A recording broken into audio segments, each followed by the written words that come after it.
નમસ્કાર, આપ જોઈ રહ્યા છો સ્પાર્ક ટુડે ન્યૂઝ। ડભોઈ હીરા ભાગોળ બહાર આવેલ વરસાદી કાંસ નજીક ડ્રેનેજ લાઇન 2 દિવસ ઉપરાંતના સમયથી લીકેજ હોવાને કારણે વરસાદી કાંસ ડ્રેનેજના પાણીથી છલોછલ ભરાઈ જતા મચ્છરજન્ય રોગ અને બીમારીનો ભય આસપાસમાં લોકોમાં ફેલાયો છે। સમસ્યાનો યુદ્ધના ધોરણે નિકાલ આવે તેવી લોક માંગ ઉઠવા પામી છે।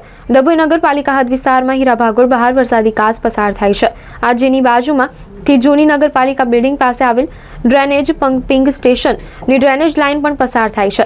2 દિવસથી ડ્રેનેજ લાઇનમાં ભંગાણ સર્જાવાને કારણે છેલ્લા 2 દિવસથી ડ્રેનેજના પાણી વરસાદી કાંસમાં ભળી જતા વરસાદી કાંસ ભરાઈ ગઈ છે, જેને કારણે સ્થાનિક રહીશો દુર્ગંધ મારતા પાણીના મચ્છરજન્ય રોગ ફાટી નીકળવાનો ભય અનુભવી રહ્યા હોય ત્યારે પાલિકા પ્રશાસન દ્વારા યુદ્ધના ધોરણે આ વિસ્તારમાં ડ્રેનેજની સમસ્યા હલ કરે તેવી લોક માંગ ઉઠવા પામી છે।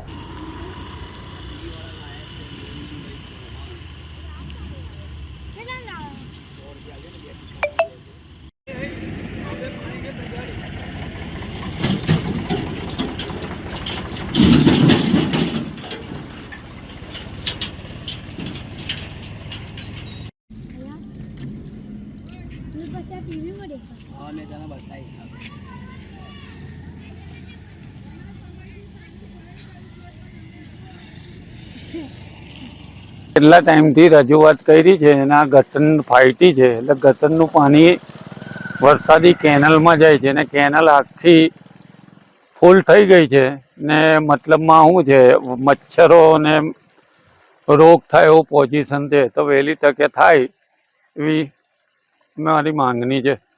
નગરપાલિકામાં કમ્પ્લેન એટલે કુએ જઈને મળતા આવ્યો તો એ બી કીધેલું